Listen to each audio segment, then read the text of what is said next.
With the name of God, who is most gracious, most merciful. This is Tayyib Hussain. It is our first topic regarding algebra one. तो algebra one को हम start करते हैं।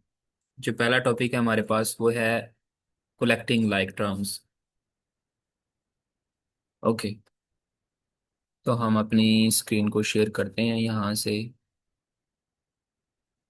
Okay, और हम चलते हैं अपने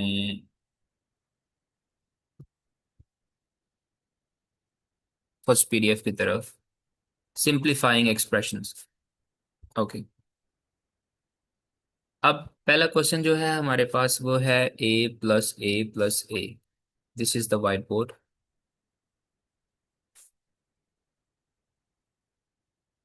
सिंप्लीफाइंग एक्सप्रेशंस।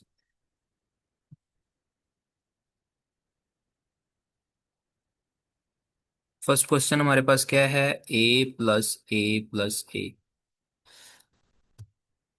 सबसे पहले बेटा आप एक बात नोट करें तो वो ये है कि हमारे पास ए और ए ये तीनों सेम है। So we can write it as 3a, क्योंकि ए को हम ऐड कर रहे हैं 3 टाइम्स। अच्छा, यहाँ पर स्टूडेंट्स को जो कंफ्यूजन होती है वो कंफ्यूजन ये होती है कि बाज दफ़ा स्टूडेंट इसका आंसर जो है वो a³ लिख देते हैं। प्रॉब्लम क्या है? a³ आंसर कब आता है? वो भी आंसर आता है लेकिन उसका क्राइटेरिया डिफरेंट है। वो ये है कि जब आप a टाइम्स a करते हैं तब ये पावर बनती है। लेकिन जब आप ऐड करते हैं तो ये पावर नहीं बनती, रादर ये कोफिशिएंट बनता है, यानी कि शुरू में वैल्यू आ जाती है आपके पास। ओके, तो ये तो था हमारे पास question number 1। Now we move on question number 2 की तरफ। क्वेश्चन नंबर 2 क्या है आपके पास? डी जो है वो ऐड हो रहा है आपके पास 5 times. Okay, so D plus D plus D plus D and plus D 5 times. इसको फिर हम कैसे लिखेंगे? जैसे कि मैंने आपको ऑलरेडी बताया, अगर आपके पास तमाम वैल्यूज सेम हैं तो जितनी बार वो ऐड हो रही है उतना आप नंबर साथ अटैच कर देंगे। क्योंकि ये 5 टाइम्स ऐड हो रही है तो आप इसको लिखेंगे 5p straight forwardly. Once again, अगर ये ऐसे लिखा होता D times D times D times D, अगर ये 5 टाइम्स मल्टीप्लाई हो रहा होता तो फिर हम इसको लिखते d⁵ ओके, तो ये इसका जो है हमारे पास बेसिक सा नॉलेज है कि टर्म्स को हम ऐड किस तरह करते हैं। अब यहां पर अगर आप आए तो ये आपके पास है 2x+5x। सी पार्ट है 2x+5x।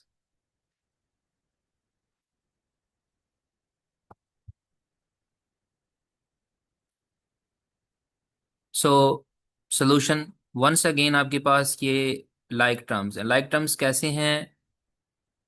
पहला नंबर जो है आपके पास वो है 2x, दूसरा क्या है 5x। दोनों सेम टाइप है इनकी। टाइप सेम होने का मतलब ये है कि इसके पास भी x है और इसके पास भी x है। ओके, तो 2x+5x ये आपके पास बना 7x। This is your answer.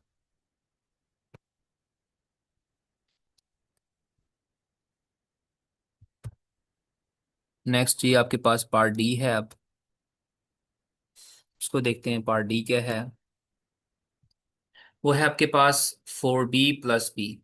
4b+b, तो ये आपके पास क्या बनेगा? 4b+b। अच्छा, बी लिखा हो या 1b लिखा हो इसका एक ही मीनिंग है, दोनों सेम सेम बातें। सो सोल्यूशन 4b+b, ये बनेगा आपके पास 5p। आई होप यहाँ तक आपको समझ आ चुकी होगी। नेक्स्ट हम हमारे पास है अब पार्ट नंबर ई। वो क्या है? y+y+4y। y+y+4y, and this is your part e. Once again, y लिखा हो या वन वाई लिखा हो एक ही बात है। तो कितनी बार ये ऐड होगा नंबर, लाइक सबके पास वाई, ये वन और ये फोर। तो ये टोटल आपके पास बनेगा 1 + 1 2, 2 + 4 6, so it is 6y। This is the final answer.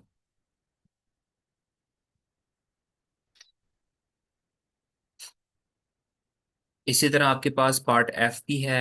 m + 2m, ये बनेगा 3m, 3m + 3m, तो ये 6m, तो इसका फाइनल आंसर पार्ट एफ का आएगा 6m। ओके, सो जो हमारे पास लाइक ये येलो पार्ट है, और फिर ग्रीन है, फिर ये आपके पास पर्पल है, इसको हम नेक्स्ट सेशन में डिस्कस करेंगे। Thank you so much for watching this video.